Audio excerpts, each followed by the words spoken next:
Questions without notice. The Leader of the Opposition. Thank you, Mr Speaker. My questions to the Prime Minister.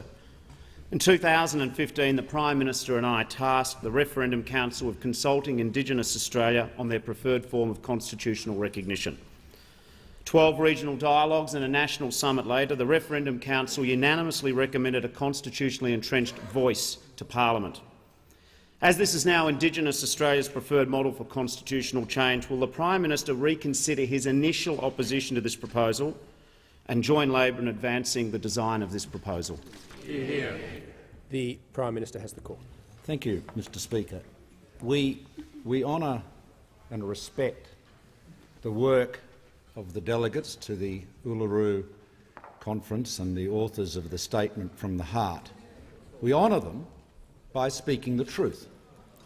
And the honourable member opposite, the honourable member, the Leader of the Opposition, sat with me at a meeting of the Referendum Advisory Council, as did other members in this House, and heard me say to them that I did not believe my view was that a national elected representative body available only to Indigenous Australians, I did not believe that was a good idea because it was inconsistent with a fundamental principle of our democracy, which is that all of our national representative institutions are open to every Australian. That's the fundamental principle. And I won't go into everything else that was said at that meeting, but honourable members here who were with me will remember there was some strong discussion about that. And I also said, being frank and honest, that I thought the prospects of such an amendment to the Constitution being successful were zero. Absolutely zero. And so that was the advice that I gave, and that is the view that I and the government hold today. Now, if the honourable member wants to campaign at the next election for there to be a constitutionally entrenched national elected representative assembly available or able to be voted for and occupied by only Indigenous Australians, he is free to do so, but it is not one that this side of the House will respect. We believe that all of our national institutions should be open to every single Australian, regardless of their background. Now, as to the cry from the heart, we feel it, we respect it, we hear it. We hear that. Members on my left. What we need to do is ensure, as Chris Sara advised me several years ago, that we work with Aboriginal and Torres Strait Islander Australians and not do things to them. Well, I hear the shouts of indignation. This clearly will be a big election issue, the next election. We stand for all of our national representative institutions, the House and the Senate, being open to, filled by, voted for every Australian citizen. Members on both sides. The member for Dunkley will just pause for a second. The level of interjections was too high. The member for Lingiari and the members for Ballarat and the member for Rankin are warned. The member for Dunkley. Thank you, Mr Speaker. My question is to the Prime Minister. Will the Prime Minister update the House on how the government's plan for lower taxes will benefit families and businesses, including in my electorate of Dunkley? Is the Prime Minister aware of any alternative approach? The Prime Minister has the Thank you, Mr Speaker, and I thank the honourable member for his question. Last year, 403,000 new jobs, more than 1,100 jobs a day, 3/4 of them full-time. A year ago, the Leader of the Opposition said this 2017 was going to be about jobs, jobs, jobs. Well, you know what? It was, and the jobs were created by the very policies that he opposes. The reality is that our economic leadership is delivering the dividends in terms of stronger growth and more jobs that Australians deserve. And we've seen this again today in the latest NAB business survey. Confidence is up another 2 points, now up 12, well above the long-run average. And, Mr Speaker, confidence, as all honourable members know, is absolutely critical. It drives investment, and investment leads to more jobs. Mr Speaker, the big difference between our side and the Labor side is that we have one policy after another which is focused on delivering stronger economic growth, whether it is reducing tax for small and medium family-owned businesses, moving on to all businesses, because we know, as the Labor Party used to say all the time, and they said at some length in the 2010 budget, if you reduce business tax, you get more investment, have more investment, you get more jobs. That seemed to be well understood. And we know that we operate in a competitive global environment. With the US going down to 21% company tax, we now find ourselves, with other countries reducing their business tax, Australia is one of the very highest business taxing countries in the OECD. Why do we think we can effectively compete when we ask people to pay much higher taxes here on business than they do in other comparable locations for investment? Now, so we've got those policies, we've got our investment allowance, we've got our infrastructure commitments. Labor does not have one policy which will encourage one company to invest $1 or hire one employee. What they do offer, however, is higher taxes on business, on investment, on individuals, on family businesses. They will have a 50% renewable energy target, which they've never bothered to cost, which we know will deliver higher electricity prices, putting more and more pressure on families and businesses. The reality is this: Labor does not have one policy which will create $1 of investment or one new employee, will not create one job. And that is where the gulf between us lies right now. We are for investment, we're for jobs, we're for growth, we're for opportunities. The Prime Labor Minister's opposes them time all. has concluded. The Leader of the Opposition. Thank you, Mr Speaker. My question's to the Prime Minister. I refer to reports on Sky News that the Prime Minister has been ringing National Party members to gauge support for the Deputy Prime Minister. Does the Prime Minister still retain confidence in his Deputy Prime Minister? No. The Prime Minister has the call. Mr Speaker, I'm touched by the Leader of the Opposition's devotion to Sky News. That must be a new one. And the answer to the question at the end of his question is yes. The member for Petrie. Well, thank you, Mr Speaker. My question is to the Treasurer. Will the Treasurer please update the House on how the government's enterprise tax plan is benefiting small and medium-sized businesses and their hard-working employees, including in my electorate of Petrie? Is the Treasurer aware of any threats to Australia's small and medium-sized businesses? The Treasurer has the call. Thank you, Mr Speaker, and I thank the member for Petrie for his question. The Turnbull government is implementing the plan that we took to the last election to grow the Australian economy, that is seeing hundreds of thousands of Australians get off welfare and get into work. More than 950,000 jobs have been created under the coalition government. And what this government is building is a working nation, and what Labor wants to build is a welfare nation, Mr Speaker. That's the difference between the Labor Party and the Liberal and National parties, Mr Speaker. We're about seeing people get into jobs and create and build their own destiny. Now, Mr Speaker, we also welcome today the further news about the increased confidence and conditions that we're seeing in business, and we welcome those, Mr Speaker. But we do know this, that if you make business through higher taxes pay more money to the government, it makes them harder to pay higher wages to Australian workers. And that's why the Labor Party's opposition to us lowering taxes mean the Labor Party is standing between Australian workers and an increase in their wages. That's who's standing in the way of higher wages in this country for workers working hard. It's the Labor Party, Mr Speaker. That's who's standing in the way. Now, a key part of our plan has been to deliver and legislate tax cuts for small and medium-sized businesses. They have been delivered, and we are seeing the benefits of those for those small and medium-sized businesses.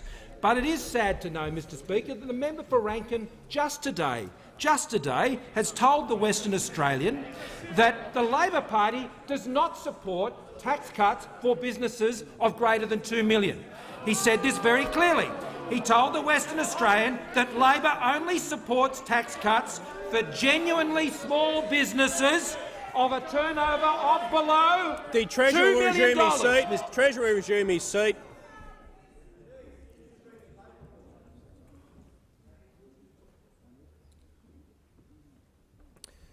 The Treasurer has the call. Now, what that means, Mr Speaker, is Labor are going to strip away the tax cuts for businesses between $2 million and $50 million. Now, for a company like East Coast Bull Bars up in the member for Petrie, they employ 100 Australian workers, Mr Speaker. That's bad news for them because they're going to take away the tax cuts for that business that they already have. Now, last year, Mr Speaker, I and the member for Gilmore, we went and visited Aaron and Val Barker down there at the flooring company, Mr Speaker, Floor Extrata. Now, they have worked hard at their business, and they've sold more of their product, and they've got their turnover above $2 million now, and they've got a turnover around $3 million. Well, it's bad news for them and their 10 workers, hardly Google, hardly a multinational. These are the small businesses that are putting in the sweat equity into their business, Mr Speaker, and they should not have their tax cuts ripped away from the shadow treasurer, who I note is also the shadow for small business. He's the shadow minister for making business smaller, Mr Speaker. The member for Isaacs. Thank you, Mr Speaker. My question is to the Prime Minister. Does the Prime Minister stand by statements from his office that Clause 2.23 of the Statement of Ministerial Standards was not breached with respect to the appointment made last year to the ministerial office of Senator Canavan, the reappointment to the office of the Deputy Prime Minister, and finally the appointment to the office of the National Party Whip? The member for Deakin will cease interjecting, as will the member for McEwen. The Prime Minister has the floor. Thank you, Mr Speaker. Mr Speaker, the honourable member refers to some statements attributed to a spokesman of mine yesterday.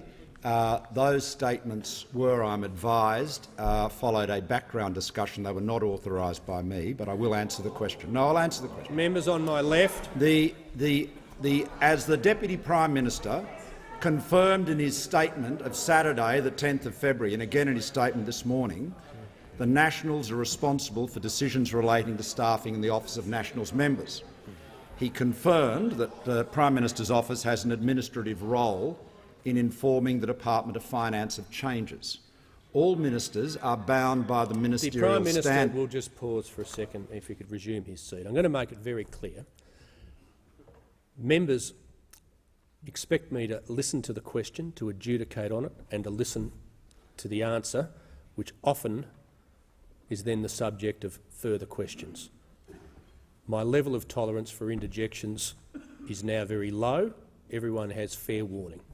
The Prime Minister has the call. Speaker, now all ministers are bound by the ministerial standards, and the Deputy Prime Minister has today explained his circumstances as it relates to the standards, and I refer you to that statement. And I would add this: whether somebody is a partner of another for the purposes of Clause 2.23 is, of course, a question of fact. The facts of the relationship which you're referring to are, of course, known to the Deputy Prime Minister. It is his responsibility to address it and comply with the standards, and he's answered that. He's addressed that in his statement today. It's actually the independence question. And just before I call the member for Kennedy, I'd like to inform the House that we have joining us in the gallery this afternoon the Honourable Gerald McCarthy, a Minister in the Northern Territory Government, and Mr Gary Higgins, the Leader of the Opposition. On behalf of the House, a very warm welcome. And I call the member for Kennedy. Prime Minister, surely a disconnect between apologies and reality. Australia population 2% Indigenous, prisons 27%. Life expectancy 82, Indigenous 71. House occupancy 3, Indigenous 13. Why? White fellas can drink, black fellas can't. So no blue card, so no job. Indigenous house builders, only 12% black fellas. Aboriginal lands, 21% of Australia. No title deeds, so can't own land, so can't borrow money, so can't have an economy. Prime Minister, racial laws banned, locals build houses, title deeds issues, gap is closed, surely.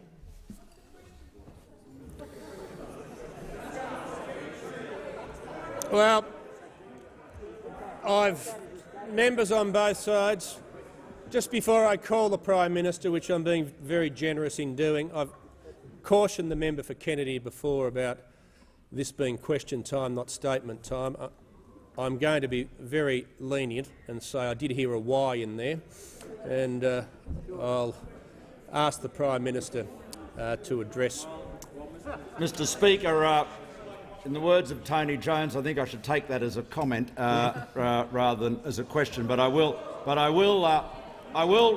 Let me respond to the honourable member to this in this way. The gap that we need to close is a very, very substantial one. We know that. We have a Closing the Gap report yesterday which shows that 3 of the targets are on track, but it says something about the challenges we face, that having 3 out of 7 on track is the best result we've had since 2011. We are committed, absolutely committed, to ensuring that we work with Aboriginal and Torres Strait Islanders in every aspect of our policy.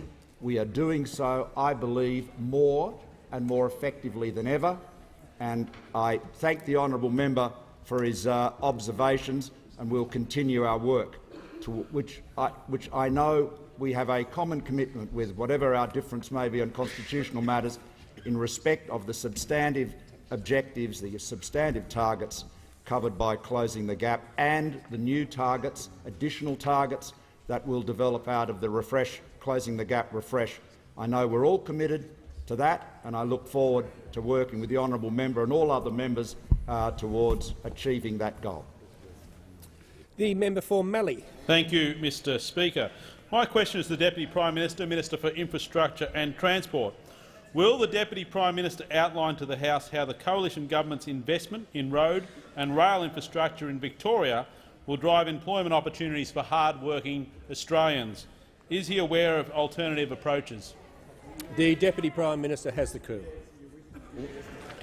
Mr Speaker, I thank the honourable member for his question and note his intense interest in agriculture and how important it is in agriculture to make sure that we have the proper intermodal capacity for the efficient transport of bulk commodities such as wheat, such as cotton, such as beef, such as lamb, and also in the mineral provinces for coal, for iron ore. And that is why this government has had a substantial investment in rail infrastructure. For $220 million, Murray Basin Freight Rail standardises 1,130 kilometres of rail to Geelong. It upgrades to 21 tonnes the standard gauge axle load, increasing train payloads from 300 tonnes to 400 tonnes. It's a 15% productivity efficiency. Under this, there'll be 20,000 fewer trucks on the road. It directly benefits the towns of Yalta, Mildura, Uran, Maravel, Woomera, Birchip, Donald, Ultima, Quambatook, Bort, Denali, Maryborough, Ballarat and Ararat. This is part of a $4.5 billion in roads and rails works for Victoria, including the $1.42 billion Victorian Regional Rail Revival. This regional rail revival, there's $220 million of that goes to Murray Basin Rail Plan. Sorry, no, extra $20.2 million goes on top of the Murray Basin Rail Plan. The Ballarat Rail Line upgrade, the Gippsland Rail Line upgrade, the Warrnambool Rail Line upgrade, the North East Rail Line upgrade, Geelong Rail upgrade, Avon River Bridge upgrade, and the Bendigo Uta Rail Line upgrade. I know that the Labor Party has a great aversion to the upgrade of rail, and that's why they have no money on the table, for the inland rail, apart from saying that it's a useful idea. And of course, one of the greatest infrastructure projects of our nation is the Melbourne to Brisbane Inland Rail, and I know that if the member for Grainler had an absolute belief in it, then he would come to the dispatch box and commit the Labor Party to its construction with the numbers in the budget to throw for. Now, the member for Grainler has just asked me why I don't ask him a question. I know he's a little bit confused about this, but we're the government, he's the opposition. He's actually supposed to ask us a question. I know he'll get to it soon. I know he'll get to it soon, and that's if the Leader of the Opposition would let him. Because the member for Grainler, who wants me to ask him a question, is obviously so he can put himself before the Australian people as a better leader than the current Leader of the Opposition. Members on my left, the member for Isaacs. Thank you, Mr Speaker. My question is to the Prime Minister. Is the Prime Minister satisfied that the Deputy Prime Minister's allocation of a staffing position, first in the ministerial office of Senator Canavan, then in his own office and then in the office of the Nationals Whip, meets the high standards expected of his ministers? The Prime Minister has the call. Well, I thank the honourable member for his question, and as I've said earlier, the Nationals, under the coalition arrangements, the Nationals have a share of the personal staff pool that is available to the government, and the allocation or distribution of those staff as between officers in the National Party, whether it's ministers or others, is a matter for the National Party, and my office performs an essentially administrative role in advising that to the Department of Finance. Well, that is the way it is operated, and as I'm advised, the Prime Minister will pause for a second. Operates. Prime Minister will pause for a second. I couldn't have been clearer before. The member for Wakefield will leave under 94A. The member for Gorton's ready to follow him very quickly, and a number of others. The Prime Minister has the call. Yes, so that is how it operates. I'm advised that's how it's operated for many years. The member for Isaacs will leave under 94A. The member for Corangamite has the call. Thank you very much, Mr Speaker. My question is to the Minister for Defence Industry. Will the minister outline to the House how the government's investment in defence industry projects like the Joint Strike Fighter would generate thousands of jobs for hard-working Australians, create a stronger economy and ensure our national security? How does this compare with other approaches? The Minister for Defence Industry. Thank you, Mr Speaker, and I thank the member for Corangamite for her question. I know she has a particular interest in the success of the Joint Strike Fighter program, because one of the companies that's had the most success out of it is Morand, which is a company that has a presence both in south eastern Melbourne and also in Geelong, where they employ at least 50 local residents of her seat working very hard. Today is a really important day in the Joint Strike Fighter program. It's a red-letter day because we've passed over $1 billion worth of exports, over $1 billion worth of exports because of the Joint Strike Fighter program. It's an incredible result, Mr Speaker, an incredible result. We hope to pass $1 billion, but we're there earlier than we'd expected, and by 2023 we should be at over $2 billion worth of exports. So the Turnbull government's agenda around defence industry, around highly advanced technological jobs in defence industry is clearly working. And this is a project, a national project that employs around 5,000 Australians, and that will only grow, Mr Speaker. We've decided in the Turnbull government that if we're going to have the biggest build-up of our military capability in our peacetime history, $200 billion, that while capability will always be number one, number two should be Australian industry content, driving jobs, driving investment, driving growth, because we on this side of the House and research, we on this side of the House believe in growing the economy and having jobs for the economy, where the Labor Party only has policies to try and out-green the Greens in Batman. This is also a national project, Mr Speaker, so companies all around Australia are benefiting. Companies like AW Bell in Dandenong South, in the member for Isaac's electorate, who make the chassis for the electrical eyes of the Joint Strike Fighters. Heat Treatment Australia at Cooper's Plains in Moreton, who do testing and product-proving services. Moorabbin, I've already talked about Miranda Moorabbin, which is actually in the member for Maribyrnong's electorate, that do the vertical tails for the Joint Strike Fighter. Ferrer Engineering in Bonner. Ferrer Engineering, which is a very famous example, they've doubled their size. They've doubled their size because of our investments in the Joint Strike Fighter. They make the holders for the holsters for the missiles. We've also, of course, been winning the right to be the regional hub for the Asia-Pacific for the maintenance, repair, overhaul and upgrade of the Joint Strike Fighters. And that means companies like BAE in Newcastle, in the member for Patterson's electorate, will be doing the warehousing. H.I. Fraser, in the member for McKellar's electorate, are doing the maintaining of refuelling valves and auxiliary power systems. Driving jobs, driving investment, driving high-tech, skilled workers. It's a great outcome today. Congratulations to everyone involved in it. The Minister's time has concluded. The member for Jagga Jagga has the call. Thank you, Mr Speaker. My question is to the Prime Minister. Can the Prime Minister explain the definition of partner for the purposes of clause 2.23 of the Prime Minister's own statement of ministerial standards? The Prime Minister has the call. Partner is not defined in the relevant ministerial standards, but the standard definition, for example, the Department of Human Services says a partner person is considered to be your partner if you and the person are living together or usually live together and are married or in a registered relationship or in a de facto relationship. Centrelink considers a person to be in a de facto relationship from the time they commence living with another person as a member of a couple. That is a definition for you. The member for McKellar. Thank you, Mr Speaker. My question is to the Minister for Home Affairs. Can the minister update the House on the United States resettlement program? Can the minister also inform the House how the government's strong and consistent policies on border control is assisting in this outcome? The Minister for Home Affairs.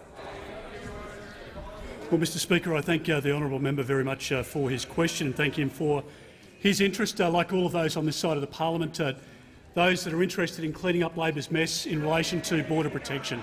Mr Speaker, the fact is that under Labor, 50,000 people came on 800 boats and, tragically, 1,200 people drowned at sea. Now, the Labor Party can interject all they like. They can show all this indignation, as the member for Sydney is currently showing. The fact is that those people, men, women and children, tragically drowned at sea. Now, Labor can't walk away from that. They were working in concert with the Greens at the time, and that is the consequence of having undone the work of the Howard government. Now, Mr Speaker, I didn't put people on Manus and Nauru, but it is my job to get them off, and we are getting them off Manus and Nauru. Mr Speaker, the most important aspect of this is that we are not replacing the vacancies with new arrivals, which is exactly what would happen if the Labor Party was in government today. This Leader of the Opposition is the weakest Labor leader since Kevin Rudd and Julia Gillard messed up John Howard's policy in relation to stopping the boats. When John Howard left office in 2007, there were 4 people in detention, including no children. The fact is, Mr Speaker, that the numbers ramped up, and if the Labor Party is elected at the next election, the boats will recommence.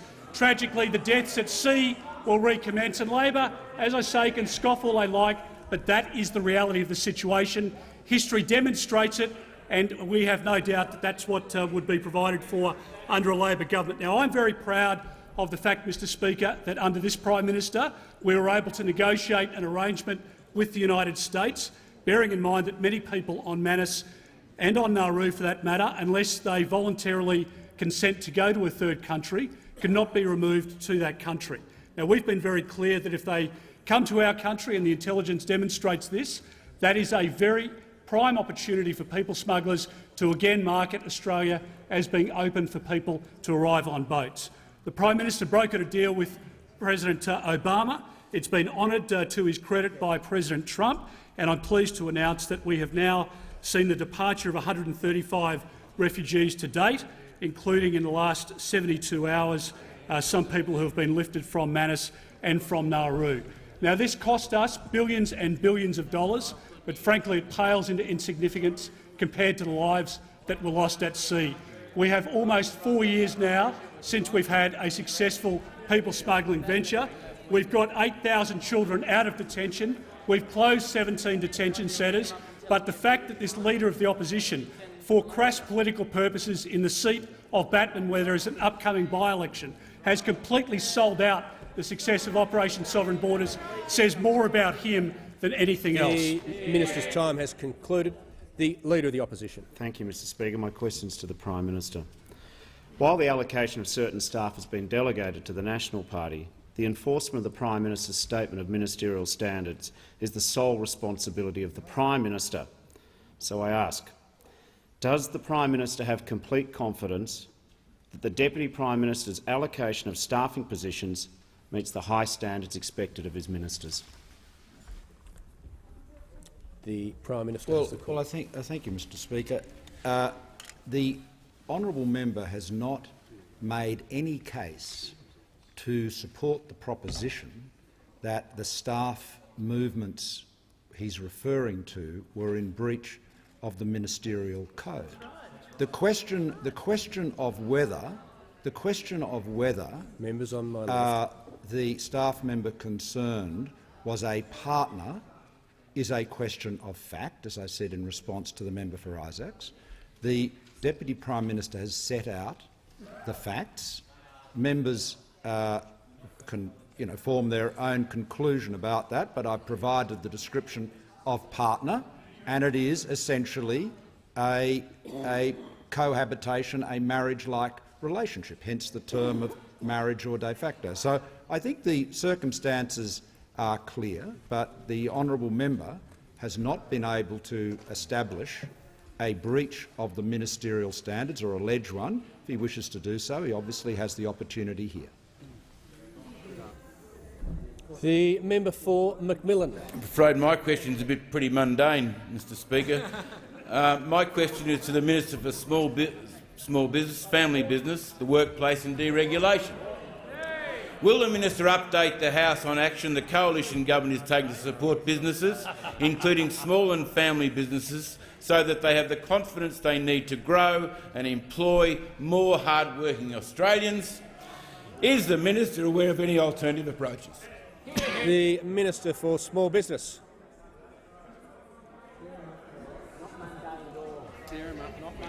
I thank the member for Macmillan for his question, and it's only mundane, the member for Macmillan, on that side of the chamber. This question is only mundane on that side of the chamber. On this side of the chamber, the Treasurer was onto something. I'm the minister responsible for making small and family businesses bigger. My shadow, the Treasurer, Shadow Treasurer, he is the minister responsible under Labor's plan for making small and family businesses smaller. He has never put his hand in his own pocket and run one. In fact, the only way I think you would ever see the member for McMahon run a small business is if he got given a big one to start with. I thank the member for Macmillan for his question, on my left. And our plan is simple.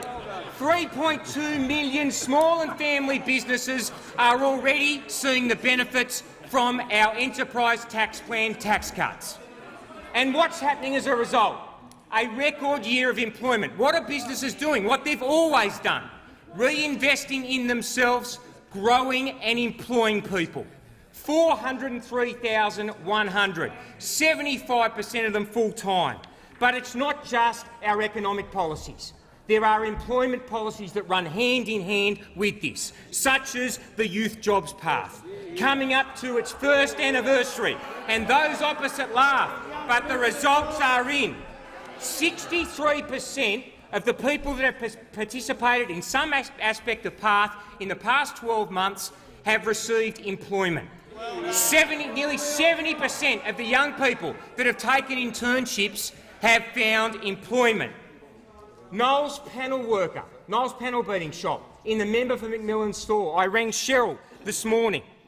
After we got the courtesies out of the way, she was very concerned that Stu was okay. We got that out of the way.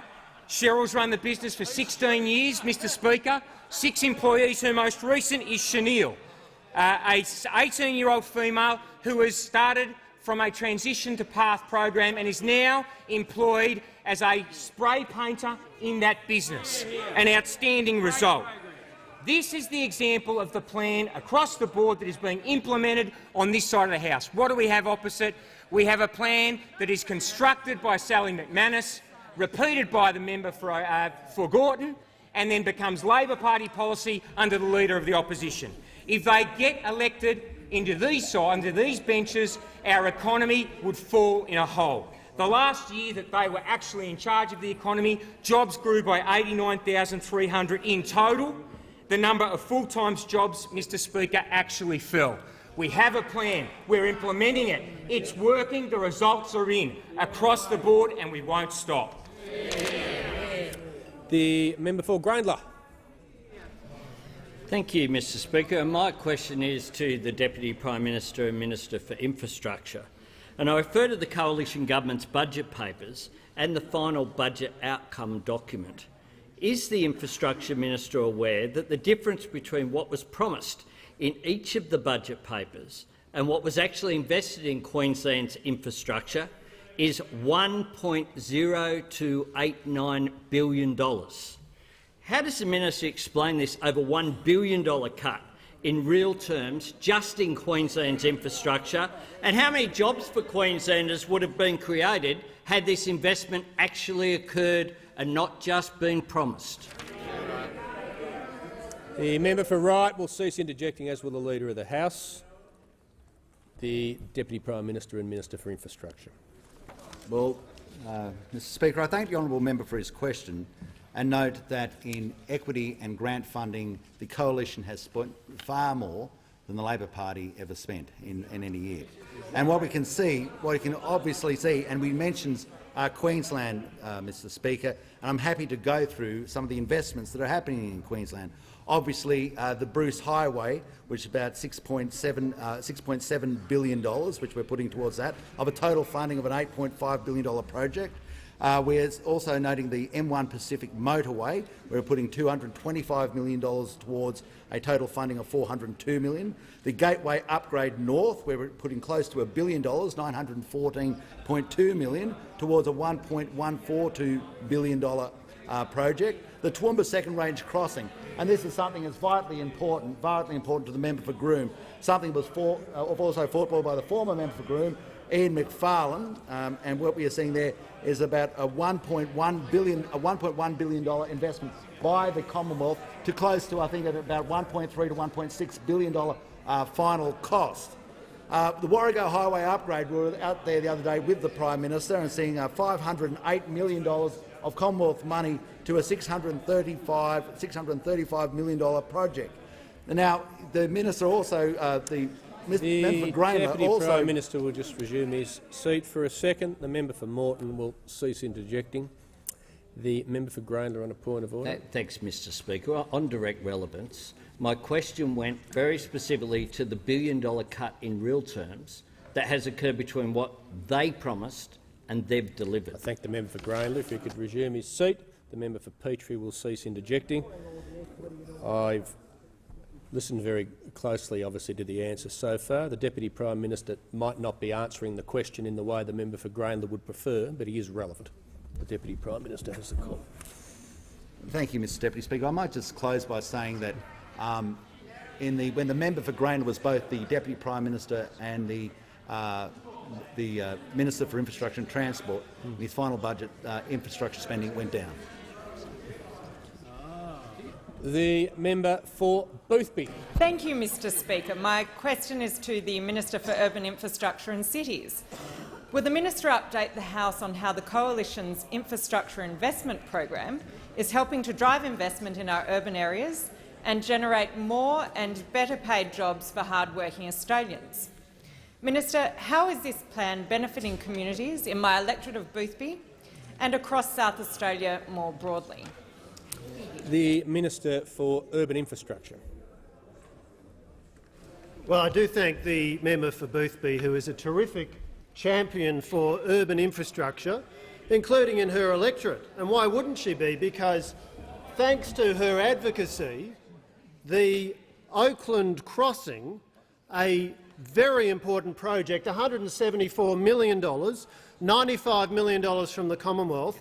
It's been talked about for decades, but thanks to the member for Boothby, it's being delivered. In fact, a major contract awarded in January this year, and this is a project which will materially reduce the delays on Morfett Road for 42,000 vehicles which use that road every day. During peak hours at the moment, the boom gates are down for 25% of the time, and by replacing this with a rail underpass, that's going to produce terrific productivity benefits, terrific benefits for the people of Adelaide and for the people of Boothby. Along with the Flinders Link project, $43 million from the Turnbull government to connect the Flinders University Medical Centre to the Adelaide Metropolitan Rail Network. And that's just some of the extraordinary scale of infrastructure investment happening in Adelaide, and the member's been a very strong advocate. $1.6 billion of Commonwealth money going into 3 enormous projects on the North-South corridor, averaging 1,330 jobs a year, $885 million on the Northern Connector, 80% funded by the Turnbull government, or the Darlington project, $620 million, again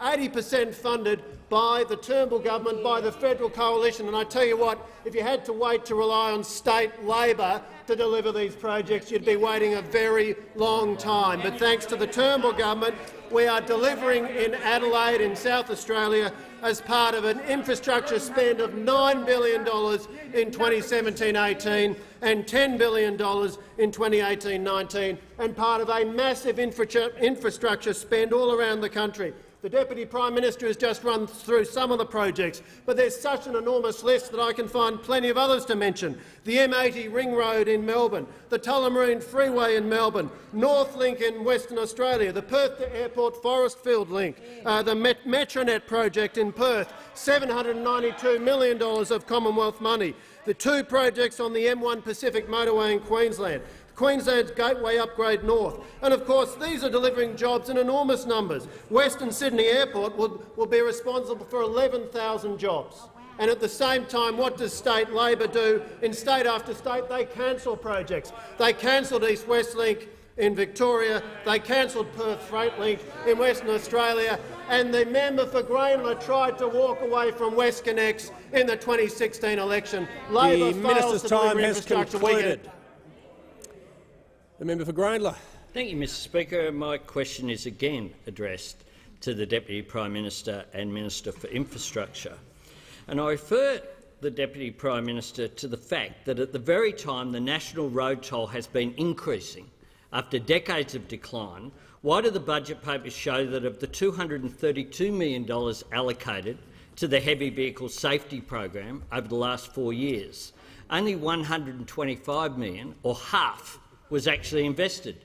How many additional truck rest stops could have been built if this allocation had actually been invested? The Leader of the House, the Deputy Prime Minister, has the call. Well,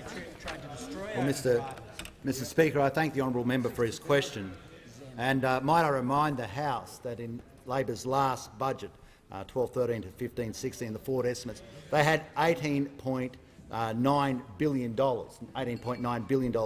allocated. Now, in my EFO, in our own budget for the coalition, from 17-18 to 2021, we have $26.5 billion. 26.5 billion, which is substantially more than the Labor Party, and that's because the Labor Party is great at. The Minister for Home Affairs will cease interjecting. The Deputy Prime Minister has the call. And the Labor Party are so good at talking about what they would do whilst they're in opposition, but they're so hopeless in delivering when they're in government. So hopeless in delivering when they're in government. And that's why, and that is why, and when we talk about things, and I understand how important road issues are. We understand absolutely how vitally important it is to reduce the road toll. and we have been successful in reducing the road toll. We need to reduce it by more. We are not meeting our targets, but we are reducing the road toll. And we reduce the road toll by building better roads. And that's why, from Warren Trust forward, we have invested huge amounts in upgrading the duplication of the Pacific motorway, something that was brought about after the instigation of a tragic bus accident near I think it was near Maxwell. And that became that. I don't know why you would interrupt that. I don't know why you would interrupt that. The Deputy Prime Minister will resume his seat. The member for Grayndler. Yes, Mr. Speaker. This was a very specific question. It went to rest stops, the heavy vehicle safety program. No, the member for Grayndler will resume his seat. I understand the point he's seeking to make, and others on my left are seeking to make. The question was specific, but it referred to the road toll, and the Deputy Prime Minister is referring to the road toll on the government's measures to deal with it. He's in order. Well, Mr. Speaker, I thank once more I don't thank him for his interjection, but let's address it. We have been working towards making roads safer, whether it's the Bruce Highway, whether it's the Warrego Highway, whether it's the Pacific Highway, whether it's the Princess Highway. We are doing our very best to make our roads safer. And although they always make fun of it in the construction of things such as the Inland Rail, taking a large amount of container traffic off the road and onto rail, making the roads safer. Now, in the particular circumstances of how states and working with us want to reallocate funds, that is a question that has to be addressed not only to the federal government but also to state governments in how they disperse funds.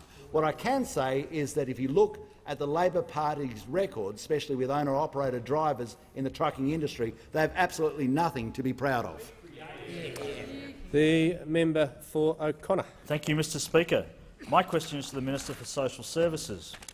Will the Minister update the House on the cashless debit card and the government's plans to expand its operation into new regions?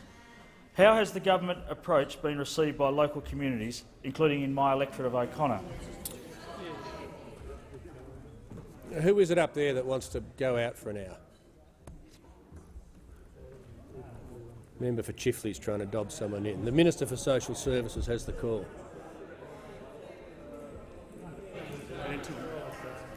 Thanks, Mr. Speaker, and can I thank the member for his question.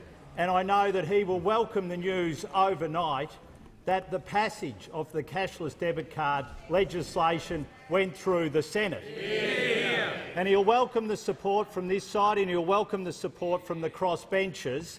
But I know he'll be disappointed that the Labor Party and the Greens weren't able to support it in the Senate last night.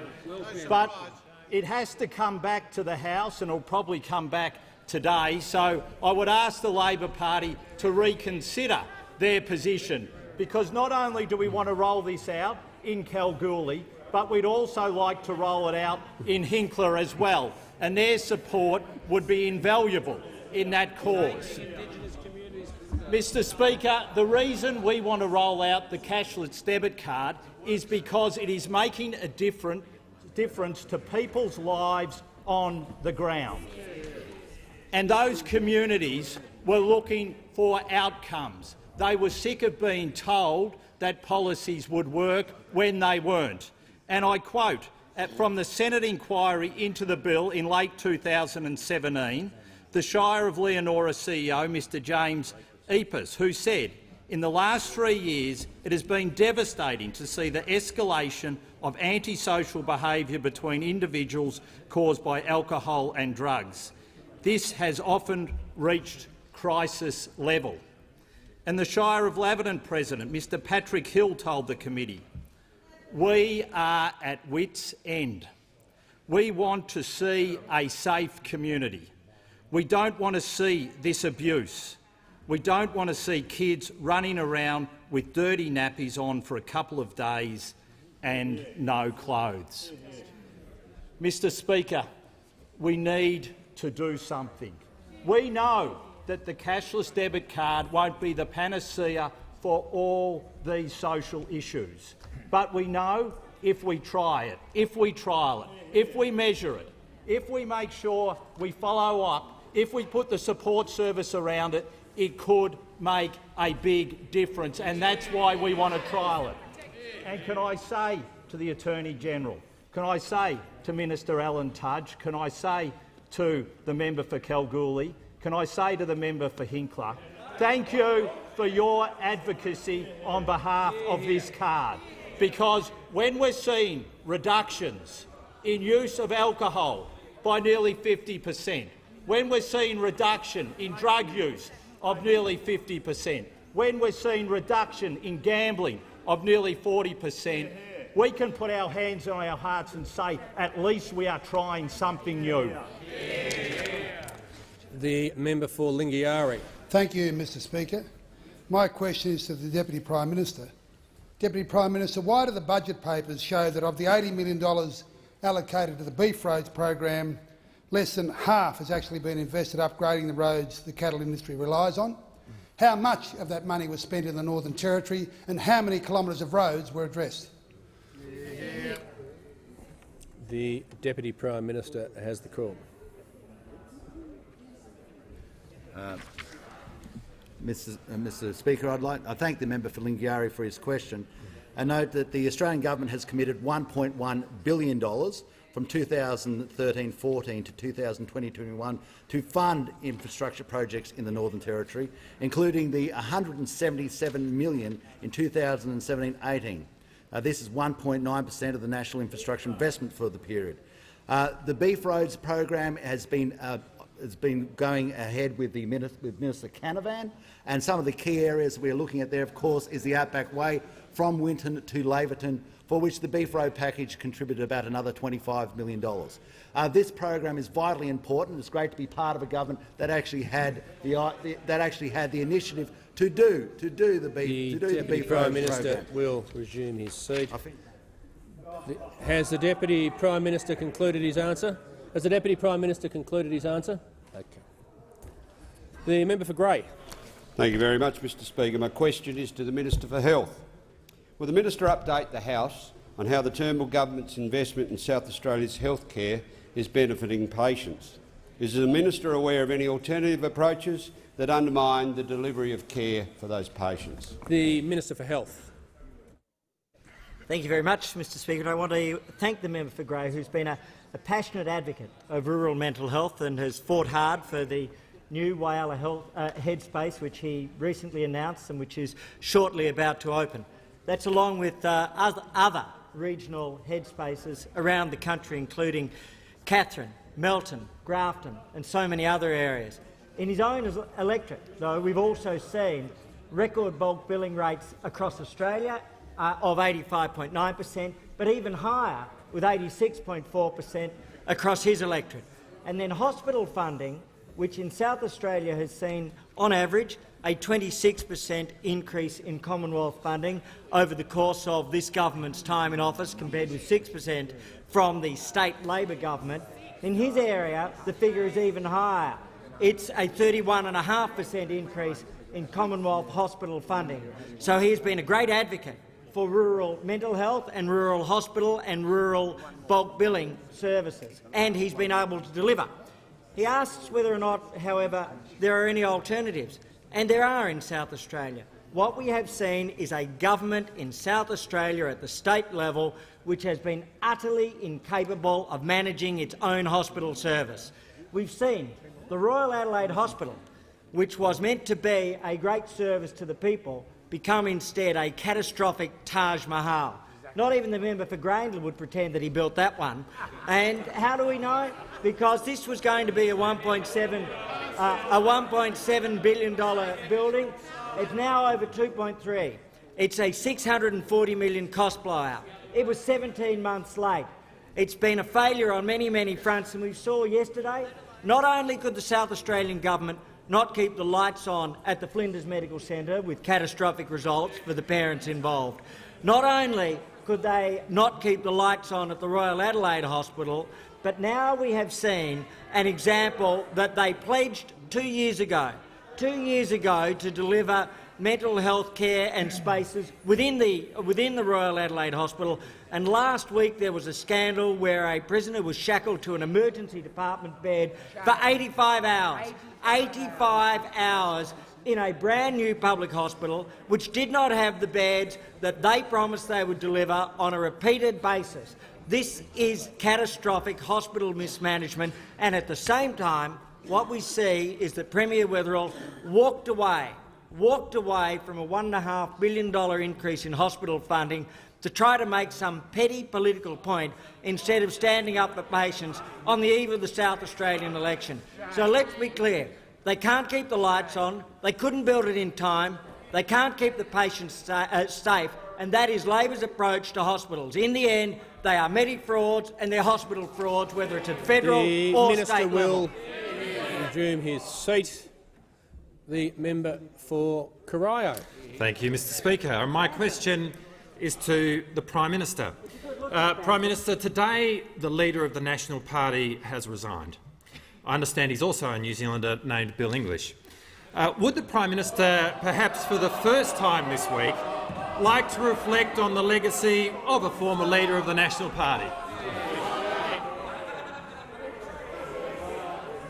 Members on both sides, the Prime Minister has the call.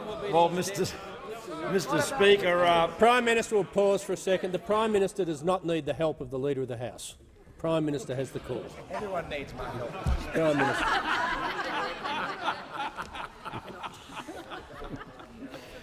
Your patience is an example to us all, Mr Speaker. I thank the honourable member for his question, and while his motives are hardly pure in asking it, I do want to take the opportunity, and I thank him for that, to reflect on Bill English's great career as Finance Minister, their equivalent of Treasurer, and of course as Prime Minister of New Zealand.